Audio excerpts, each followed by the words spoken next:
Welcome back to another episode of Connecting with Creatives. I am your host, Jay Britton.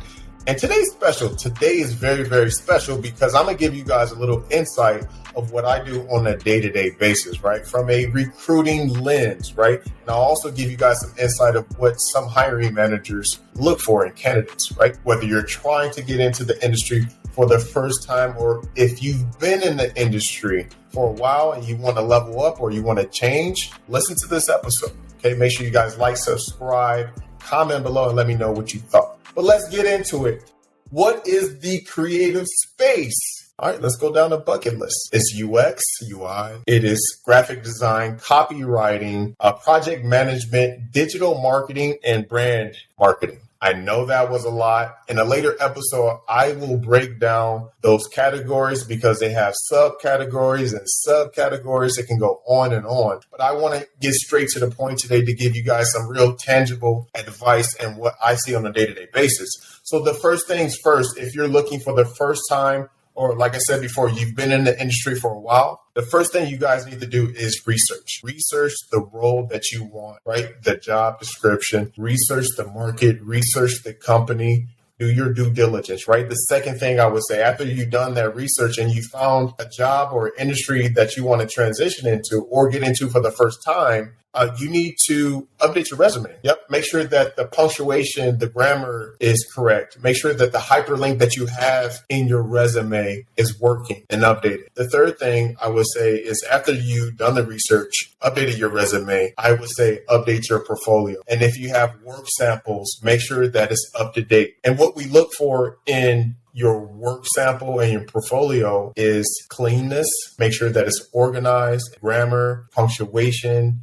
We look for those little things, right? Because we want to be able to send the best of the best to the hiring managers or the stakeholders. How can I apply for a job? As simple as that, you apply. But where are you going to get with applying for a job? You'll get somewhere. You'll move the needle, right? For you, it'll be good because you'll feel accomplished. And I'm saying right a lot. Let me try not to say that as much, but you guys get my point. And hopefully, if you don't, you will in the future. The third thing, and probably the biggest thing, if you're just starting out, will be updating your LinkedIn. Make sure that it has the latest job description, history, experience, education. Be active, engaging, genuinely connect with people on LinkedIn. Don't spam them. Engage with their content. Ask questions, right? That's pertaining to the post or their industry.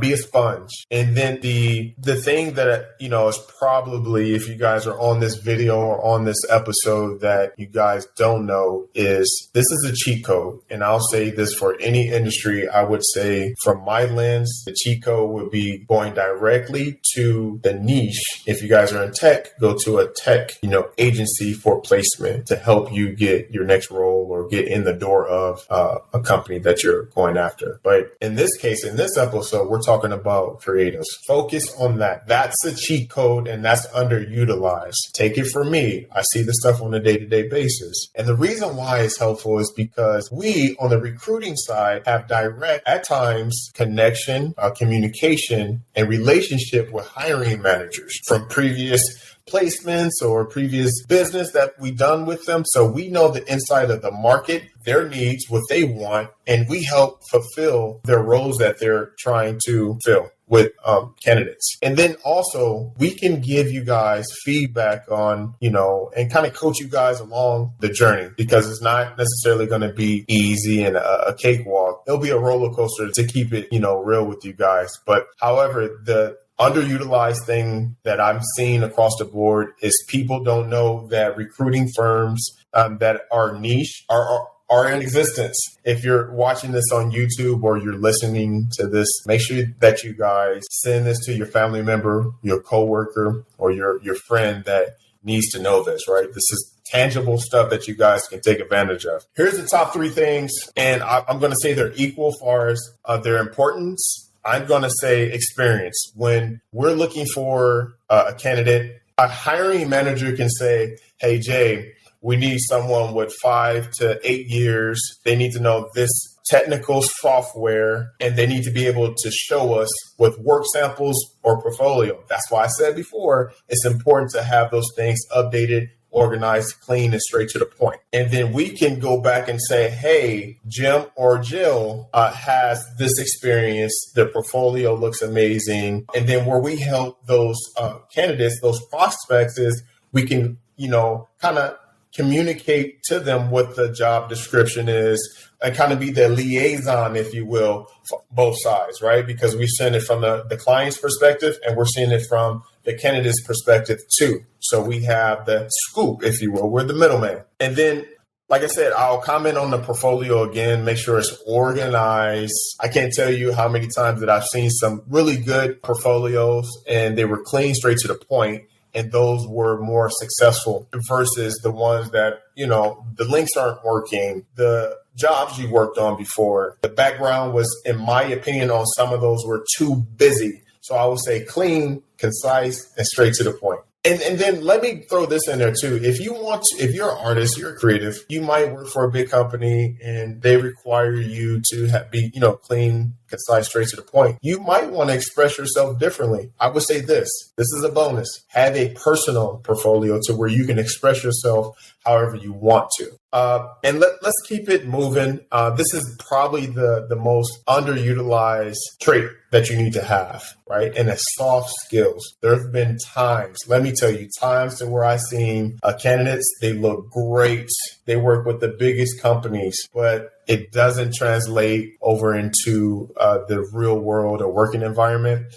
Wholeheartedly, I'm saying, work on yourself, know yourself, and be transparent about yourself and how you communicate. But overall, if you're wanting to get into a role to where you're working with a big team, I would say this: work on your interpersonal skills, get some counseling, some coaching, public speaking, if it's hard for you to speak, but that's huge. So if you can communicate or articulate that you know the job, you're dependable, you're reliable, you're a team player, hiring managers and stakeholders are looking for people that can do that, right? And have a can-do attitude. And if you need support, you need to speak up, right? And say that you need the support that you need. If it's more time, if it's, you need your colleague to come in to assist, communicate. That's huge. Okay. So what are we seeing as far as the location of these jobs? Where are they in one part of the country?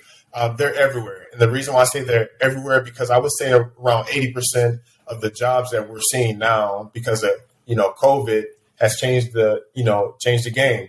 So we're seeing about 80% of jobs being remote. Now there's still, 15 to 10% around, hybrid, to where you go in the office 3 to 5 days a week. And then there's a very small percentage, 5%, that are typically going in the office. We don't place candidates. It's very rare that we're seeing people that are still going into the office 5 days a week, because you can literally, use technology, software to execute your job. And then let's talk about the last thing we're going to talk about is salary. Salary, I know that's a big thing, but what we're seeing across the board is it's a very competitive market, and it's subjected to the client's needs and their budget and the time of year. So generally across the board, we're seeing anywhere between $30 to $70 per hour, right? That's what we're seeing hourly for the market. And then I would say this too, this will help if you don't have enough experience out the gate. This is a great way to get experience,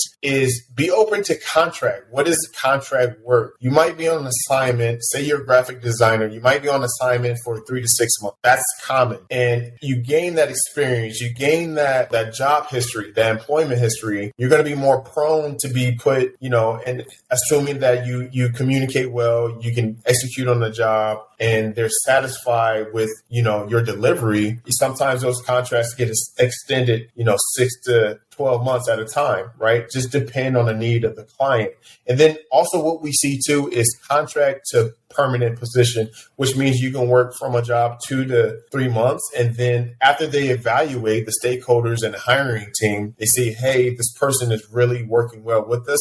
We want to hire them on full time, give them benefits, salary. And then the last one, obviously, that you guys probably heard of is permanent placement, to where an agency can help facilitate, help negotiate the salary, benefits, PTO, things of that nature. So those are the 3 ways you can get into the industry, and just be open. be open to those things. Have a good attitude, do your research. And yeah, that's it. I just wanted to hop on really fast to give you guys some real insight of what it's like from my perspective and some insight of what it is from the hiring side as well. So that is it for today's episode. Make sure that you guys like, comment, you share this episode. You can catch us on Apple, Spotify, or wherever you listen. Also YouTube. Make sure you guys share this. Comment below and let me know if this was helpful. I'm gonna answer any questions that you might have. I'm here. Again, this is Connecting with Creatives, your boy Jay. I'll see you soon. I'ma be an alpha, bless them, count and make it up to